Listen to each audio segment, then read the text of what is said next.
తపోవేషధారణకు అనుకూలమైనటువంటి విభూతి పూత, నారచీరలు ధరించటం, రుద్రాక్షలు వేసుకోవడం, జుట్టు ఆ పాలుతో జుట్టంతా కూడా జటలు గట్టించేసుకున్నది, స్నానము, అర్చన, హోమము ఇటువంటి నిత్యకర్మలు చేసింది. శాకాహార, ఫలాహార, పర్ణాహార, జలాహారాది మహా తపస్సుకి కావలసిన వ్రతాలన్నీ అవలంబించి, మామూలుగానండి ఆకులు కూడా తింటారు. అంటే పర్ణవృత్తిత్వము తపస్సుకు పరాకాష్ఠ అని చెప్తారు. అయితే పార్వతీదేవి ఆకులు కూడా తినడం మానేసి, అందువల్ల ఆమె ఏమైంది? అపర్ణ. అమ్మకు అపర్ణ అనే పేరు ఎలా వచ్చిందంటే పర్ణాలు కూడా తీసుకోకపోవడం వల్ల. మరి ఏం తీసుకుంది? జలాహారం. ఈ విధంగా నియమాలన్నీ కొనసాగించింది. శరీర మార్ధవాన్ని లెక్క చేయలేదు, కఠోరమైన తపస్సు చేసింది. బొటన వేల మీద నిలబడి చేతులు పైకెత్తి గ్రీష్మంలో పంచాగ్ని మధ్య ఈ మార్తాండునికి చూస్తూ ఆవిడ తపస్సు చేసింది.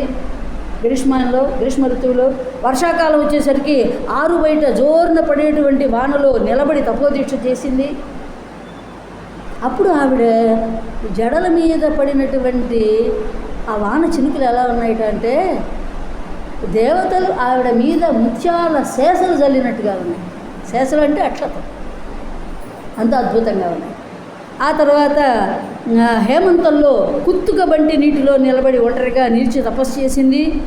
దీంతో ఈ ఘోరమైన తపోదీక్ష వల్ల ఆవిడ శరీరంలో ఉన్న సహజమైన సౌందర్యం జారిపోతూ వచ్చింది. అంతే కదండి, శరీరాన్ని కష్టపెట్టుకుంటూ, అంతే కదా. అప్పుడు ఇక్కడ ఒక మాట అంటాడు నన్నిచోడు, ఒక అద్భుతమైన వర్ణన.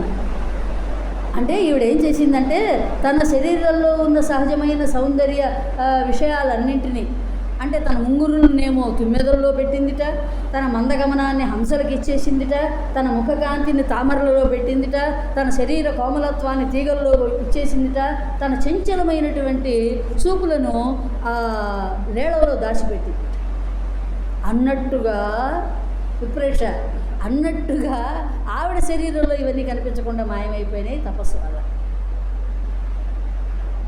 ఇంకో మాట అద్భుతంగా చెప్పాడు నన్నిచోడు. ఆవిడ శివుని యొక్క శరీరంలో అర్ధభాగం కావాలంటే శరీరాన్ని శుష్కింప చేసి కొంచెం తన శరీర భాగాన్ని ఆయన దగ్గరికి చేర్చేస్తుంది. అసలు ఎవరు ఇలాంటి ఊహ చేయలేదండి. చక్కటి అద్భుతమైన ఉగ్రతపమున తోడుతోన విగ్రహంబు సావ శోషించే ప్రాళేయ శైల తనయ అర్ధనారిగా తన దేహము అభవు మేన అల్పనల్పము నంటించు నట్లవోలే.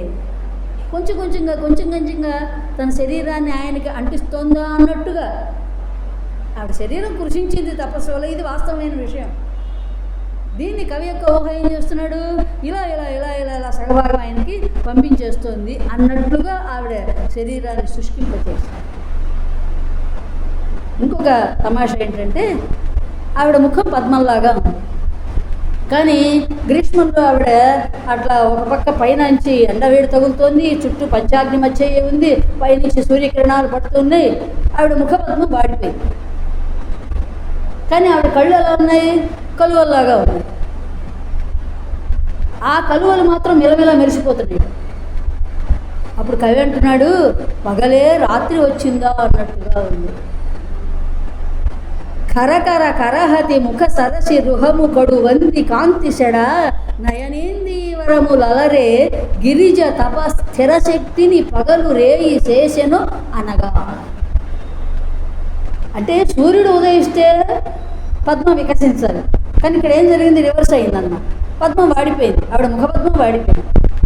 సూర్యుడు ఉన్నప్పుడు కలువలు వికసించకూడదు, చంద్రకాంతిలో కదా కలువలు వికసించాలి, సూర్యకాంతిలో కలువలు ముడుచుకోవాలి కదా. కానీ ఆవిడ కళ్ళు అనే కలువలు మాత్రం మిలమిలా మెరిసినాయి. అదంతా చూస్తుంటే ఎలా ఉంది అంటే పగటినే రాత్రిగా మార్చేసిందా ఏమిటి ఈవిడ తన తపశక్తితో అన్నట్టుగా ఉందని నన్ను చూడండి అభివర్త. సరే, ఇంత ఘోరమైన తపస్సు చేస్తుంది, కానీ ఆ పరమశివునికి ఆమె పట్ల ప్రసన్నత్వం కలగలేదు. అయినా ఈవిడ పట్టు వదలకుండా అగజ కదా, అగజ. అందుకోసం ఈవిడ తన తపస్సుని కొనసాగించింది. ఏమీ లేదు, ఇంట్లో చర్మము బొమికలు తప్ప వేరేమీ మిగలలేదు, ఎండు కట్టలాగా అయిపోయింది. సరే, ఇంకా తన తపస్సు సరిపోలేదేమో అనుకున్నది. కానీ దేవతలు అందరూ కూడా ఈవిడ తపస్సుకు మెచ్చారు, ముత్యాలు జల్లారు. ఈవిడ తప ప్రభల ముందు బ్రాహ్మణుల యొక్క తపస్సంతా కూడా తేజో విహీనం అయిపోయింది. ఈవిడ తపశ్శక్తి వల్ల భూమి కంపించింది, సూర్యచంద్రులు గతులు తప్పారు, నక్షత్రాలు రాలిపడ్డాయి, సముద్రాలు ఇంకిపోయాయి, బ్రహ్మ కూడా తల్లడిల్లిపోయాడు, ఇంద్రుడు కూడా భయపడ్డాడు. మరి పూర్వం కూడా కూలబడిపోయింది. ఆవిడ తపోగ్ని మొత్తం ముల్లోకాలకు వ్యాపించిపోయింది. అది ఎట్లా వ్యాపించిందంటే త్రిపురారి అయినటువంటి ఆ శివుడు కూర్చున్నటువంటి వెండి కొండ కూడా వెండి బొంగరంలాగా తిరిగింది. వెండి కొండ వెండి బొంగరంలాగా తిరిగింది. గిర్రున కొండతో పాటుగా పరమశివుని మనస్సు కూడా తిరిగిపోయింది. అప్పుడు ఆయన గ్రహించాడు, ఇప్పుడు మనం వెళ్ళవలసినటువంటి సమయం ఆసన్నమైంది. ఆవిడ తన దరి చేరినప్పుడు తాను ఆవిడని ఆదరించక అగౌరవం చేశాను, ఇప్పుడు నేనే ఆవిడ దగ్గరికి వెళ్ళాలి, వెళతాను అని మామూలుగా వెళితే కుదరదు. అప్పుడే వెంటనే ఆవిడని పరీక్షించకుండా, ఆవిడ తపస్సును పరీక్షించకుండా ఆవిడకి కోరిన కోరిక ఇచ్చేస్తే ఎలాగా? అందుకోసం అని చెప్పి ఆయన అజినాషాఢధరుండు ప్రౌఢతర భాషాతి ప్రగల్భుండు నీరజ బంధు ప్రతిమాన తేజుడు జటారాజిచ్చటాతామ్ర మూర్ధజుడు ఏకాకి వటుండు బ్రాహ్మణుడు విశ్రామార్థమన్ బోలెన్ త్రిజగన్మోహన మూర్తి సన్నిధికి నేతించన్ వనాంతంబునన్.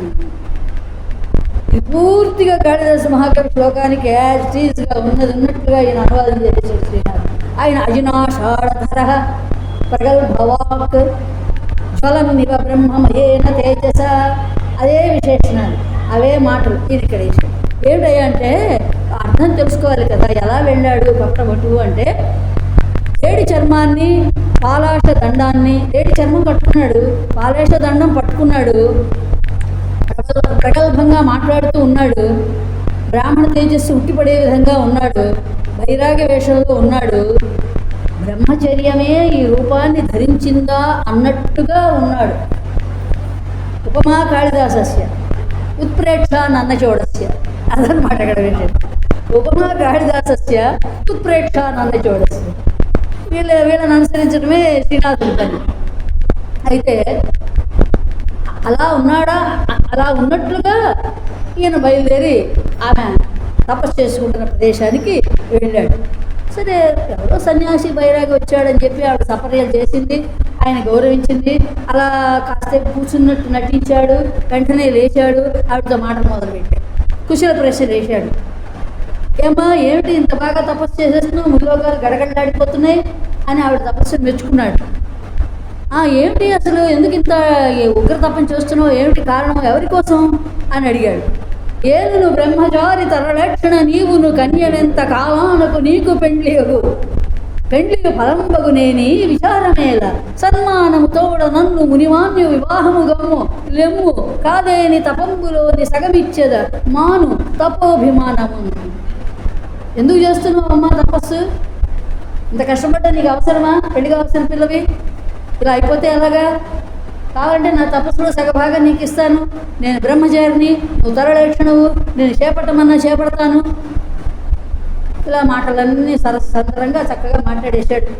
ఆవిడ తన మనోరథాన్ని చెప్పడానికి బయటికి సిగ్గుపడింది.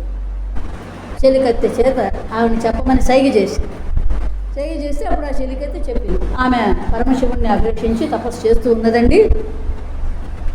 పాపం ఆవిడ ఈ ఆశ్రమంలో నాటిన చెట్లు ఫలవంతమైనవి కానీ ఆవిడ కోరిక మాత్రం సఫలం కాలేదు అని చెప్పేసి ఆ చెలికత్త కాస్త బాధగా ఈవిడ ఉగ్ర తపస్సు గురించి మాట్లాడింది. అంటే వెంటనే ఆయన అంతా చూశాడు, పార్వతి వంక, ఏమిటి చెలికత్త చెప్పింది నిజమేనా, పరిహాసమా అన్నాడు. అప్పుడు ఆవిడ, అయ్యా చెప్పింది నిజమే. అప్పుడు పార్వతి మాట్లాడింది పరమేశ్వరుడితో, అయ్యా చెప్పింది నిజమే, నేను ఉన్నతమైన స్థానాన్ని అభిలషించాను, దానికోసం ఈ తపస్సు. కోరికలకు కోరలేనిది ఏమీ లేదు కదా, ఏ కోరికైనా కోరచ్చు కదా, ఎవరైనా కోరిక తీరడం కోసం తపస్సు చేయవచ్చు కదా, అందులో తప్పే ఉంది అనంటే, భలేదా అని అమ్మ, నాకు బాగా తెలుసా మహేశ్వరుడు, ఆయన నేను పెళ్లి చేసుకోవాలనుకుంటున్నావు, అంత అమంగళాభ్యాసరతుడు ఎక్కడైనా ఉన్నాడా? ఎక్కడా లేడే. పైగా నువ్వు అతన్ని వరించావా? దానివల్ల నీకు చాలా అవమానం కదా. అందరూ అవహేళన చేస్తారు కదా. ఇది చాలా అనుచితమైన విషయమే. ఆయన ఏమన్నా అందగాడా అంటే ఆయన ఏమో విరూపాక్షుడు. పోనీ ఆయన ఏమన్నా భాగ్యవంతుడా? దిగంబరుడు.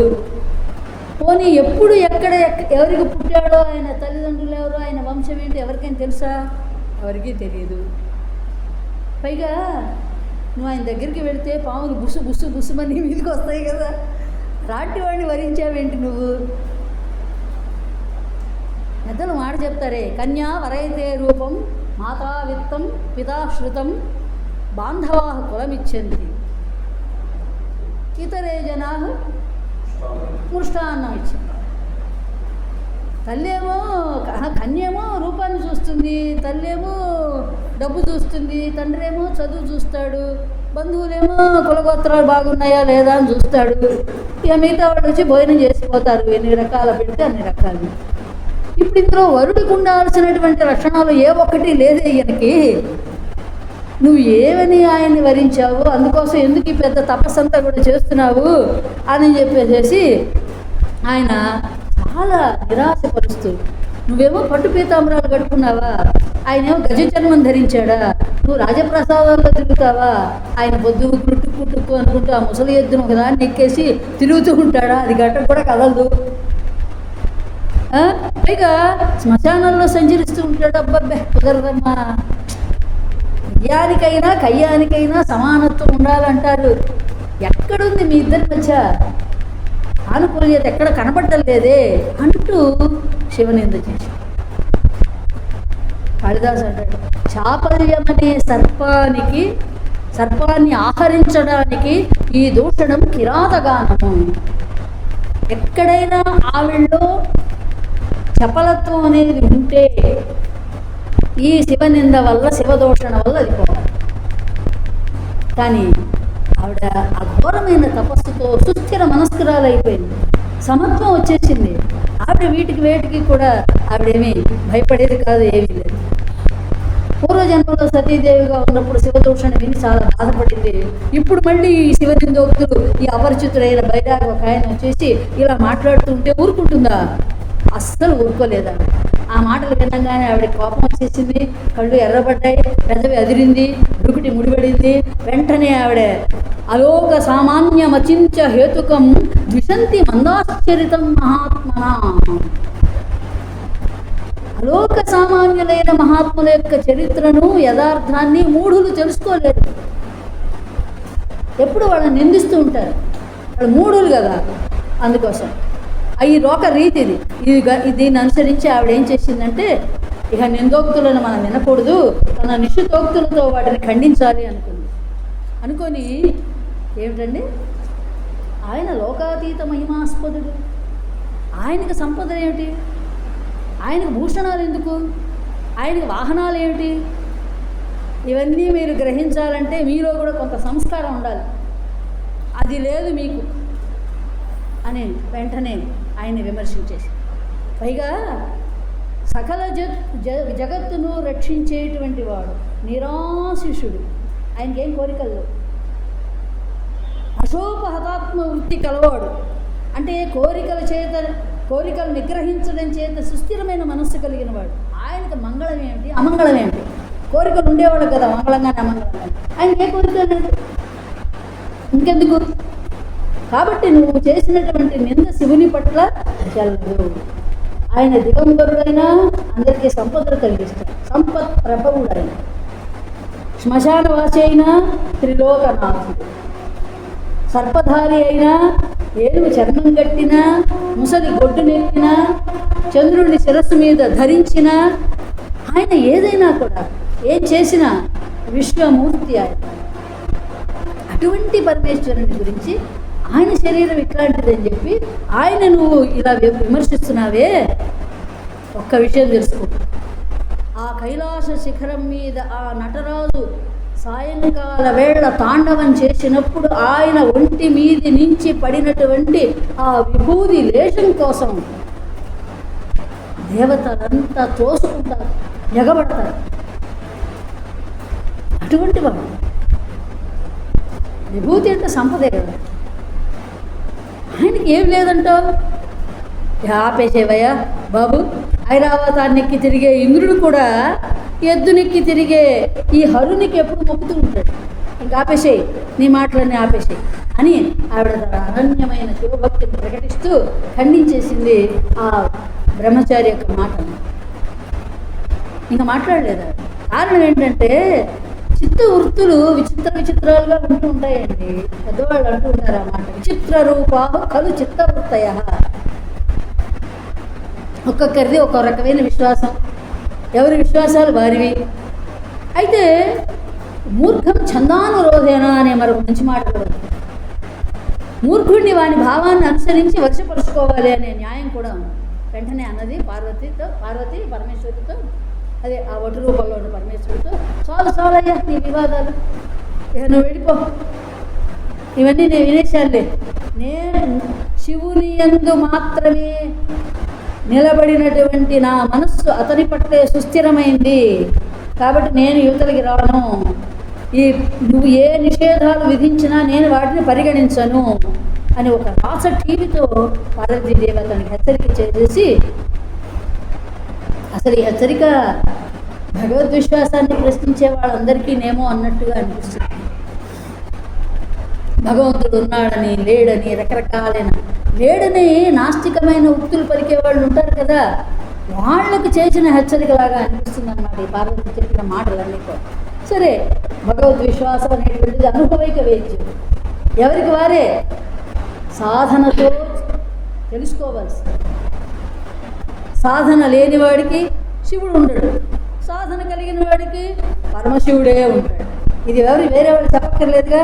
అందుకోసం ఆవిడ తన అచంచలమైనటువంటి విశ్వాసంతో ఇక ఈయన నీ వాద ప్రతివాదాలు నాకేం లేవని ఇంకేదో అతను మాట్లాడాలని ప్రయత్నిస్తూ ఉంటే ఆవిడేం చేసింది, వెంటనే గుర్తించేసేసి ఈ వ్యర్థమైన వాదానికి ఇంకా అవకాశం కల్పించకూడదని, ఇక తన మనోనాథుడి గురించి నిందలు వినకూడదని చెప్పేసి ఇప్పటికే వినడం చాలా అనవసరమైన విషయం అయిందని పశ్చాత్తప్తయ్యి వెంటనే చెరిక తెలిపించి, ఓ చెరి ఇతను ఏదో ఇంకా మాట్లాడాలనుకుంటున్నాడు, ముందు ఇతన్ని వారించేసేయి, ఇక్కడి నుంచి అతను పంపించేసేయి. మహాత్ములను నిందించే వారికే కాదట, ఆ నిందావాక్యాలను వినేవారికి కూడా మహాపాతకం అంటుకుంటుంది. శృణోపి తస్మాదపి యస్మ పాప భావే. కాబట్టి ఎక్కడైనా భగవంతుని యొక్క దూషణ జరిగేటువంటి చోట్ల భగవద్భక్తులు ఉండకూడదు అనేటువంటిది ఒక గుణపాఠంగా ఇక్కడ మనకి. సరే, ఆయన పంపించేసేయమని చెప్పింది. ముందు తను వెళ్ళిపోవాలనుకుంది, అక్కడి నుంచి వెళ్ళిపోవాలని చెప్పేసి ఒక అడుగు ముందుకేసి వెంటనే ప్రచ్ఛన్న రూపంలో ఉన్నటువంటి ఒడు రూపంలో ఉన్నటువంటి శివుడు చాలా ఆనందించాడు ఆవిడ మాటలకు.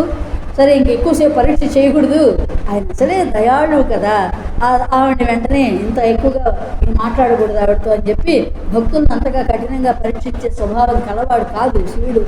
పైగా సంతుష్ట హృదయుడు, ఆశుతోషుడు ఆయన. కాబట్టి వెంటనే తన సాక్షాత్కారము చెంది నవ్వుచు గిరీశానుండు ధాత్రీధరాధ్యక్షాపత్యము ప్రేమ నిర్భర కటాక్షాలోకన ప్రౌఢిమన్ వీక్షించన్ తరళాక్షియున్ మనమునన్ వ్రీడా ప్రమోద క్షమా దాక్షిణ్యంబులు సందడింప నిలిచన్ తత్సన్నిధానం. తన ఒటి రూపాన్ని వదిలేసి శివరూపాన్ని ధరించి సాక్షాత్కారం పొందేసరికి ఆయన క్రీగంట చూసినటువంటి ఈమెడ కూడా సిగ్గుతో లజ్జతో సంతోషంతో ఆమెన అక్కడ ఒక్క నిమిషం అలా నిలబడింది. వెంటనే ఆయన ఏం చేశాడు, వృషకేతనుడై స్వస్వరూపంతో నవ్వు మొహంతో పార్వతి చేయి పట్టుకోవడానికి ప్రయత్నం చేశాడు. ఈవిడ యొక్క శరీరం చెలించింది. అక్కడి నుంచి వెళ్ళాలని ఒక పాదం అట్లా ఎత్తిన పాదం ఎత్తినట్లే అలా నిలబడింది. ముందుకు వెళ్ళలేదు, వెనక్కి రాలేకపోయింది. అప్పుడు అద్భుతంగా అంటాడు ఎవరు, కాళిదాస మహాకవి, తం వీక్ష వేపధుమతి సరసాంగయష్టి నిక్షేపణాయ పదముద్ధృతముద్వహంతి మార్గాచలా వ్యతికరాకులితే వశిందు. తన మార్గానికి అడ్డుపడినటువంటి సముద్రంలాగా శైలాధిరాజ తనయ నా యయౌ నా తస్థౌ, అక్కడ నిలబడలేకపోయింది, ముందుకు వెళ్ళలేకపోయింది. అంటే ఆవిడ కొండ చేత అడ్డగింపబడినటువంటి ఒక ప్రవాహంలాగా ఆవిడ నిలబడింది. వెంటనే ఈయన ఆమె దగ్గరికి వెళ్ళి, నీ తపస్సుకు నేను అమ్ముడిపోయాను, దాసున్నైపోయాను, కాబట్టి నువ్వు నా పాణిగ్రహణం చేయమని అన్నాడు. ఆవిడ సంతోషించి, క్లేశఫలేన హి పునర్నవతాం విదత్తే, ఎంత కష్టమైనా తపస్సు చేసింది, ఆ కష్టం తీరిపోయింది. కోరిక తీరితే కష్టం గుర్తుండదండి, మళ్ళీ ఆ ఫలం వల్ల తిరిగి కొత్తదనం సంతరింపబడుతుంది. అయితే ఆవిడ మాత్రం తొందరపడి ఆయన చెయ్యి ఇవ్వగానే షేక్ హ్యాండ్ ఇవ్వలేదు, డేటింగ్లకు వెళ్ళలేదు, ఏమీ చేయలేదు. వెంటనే ఆవిడ ఒక మాట అన్నది, భూభృన్నాథుడే నన్ను దానము చేయగలవాడుగా అంగీకరించుము. భూభృన్నాథుడు అంటే ఆ గిరిరాజు అయినటువంటి హిమవంతుడు నన్ను కన్యాదానం చేస్తాడు, అప్పుడు నువ్వు నన్ను అంగీకరించి చేయమని చెప్పేసి ఇట్లా చాలా అత్యద్భుతంగా, నాటకీయంగా, సంభాషణాచిత్రంగా, వ్యాజస్థుతితో, వక్రోక్తులతో, అటు ఔచిత్య సంభరితంగా అటు కాళిదాస మహాకవి అనుసరించి శ్రీనాథుడు చక్కగా వర్ణించారు. ఇక వివాహ సన్నాహాల విషయం, ఎందుకంటే కన్యారత్నం అన్వేషిత అంటే అన్వేషింపబడాలి కన్యారత్నం. ఇప్పుడంటే మనం మగపిల్లల ఇళ్ళకి వెళ్ళి వరాన్వేషణ చేస్తున్నాం, కానీ పూర్వం కన్యని అన్వేషించేవాడు. కాబట్టి ఇప్పుడు ఈయన ఏం చేయాలి, వివాహ సన్నాహాలు చేసుకోవాలి, కబురు పెట్టాలి, ఆయన దగ్గరికి రాయబారం పంపాలి. సప్తర్షులను గెలిపించాడు, అరుంధతిని కూడా గెలిపించాడు. చక్కగా అందరూ వచ్చారు.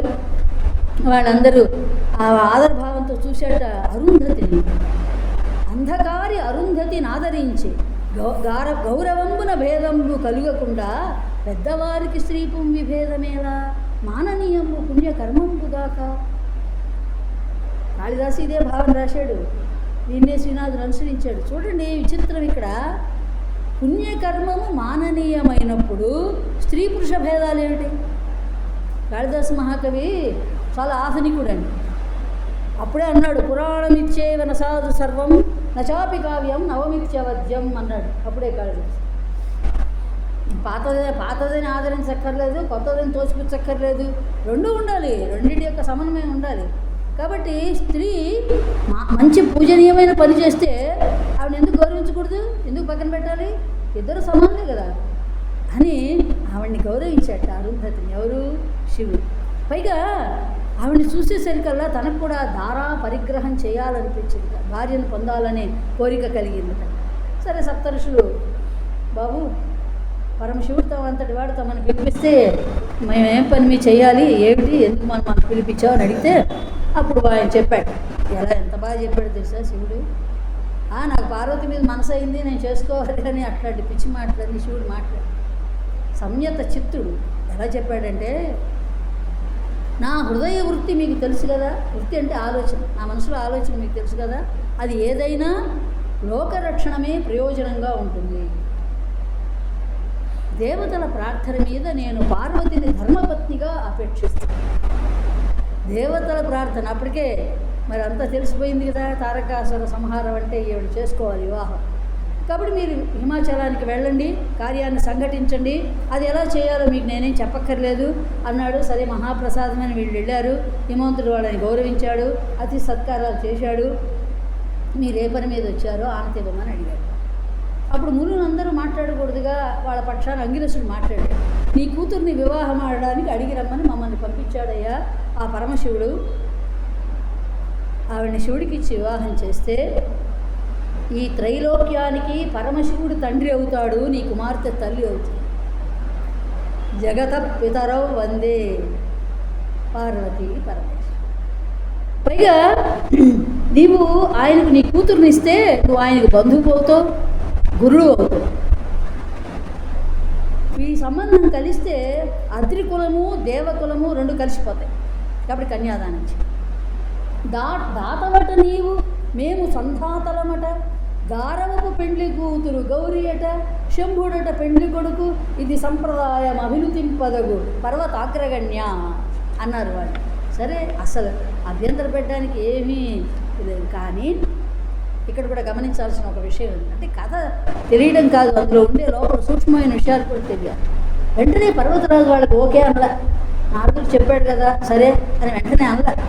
ఆయన ఏం చేశాట, మేనకాదేవి వరకు చూశాడు.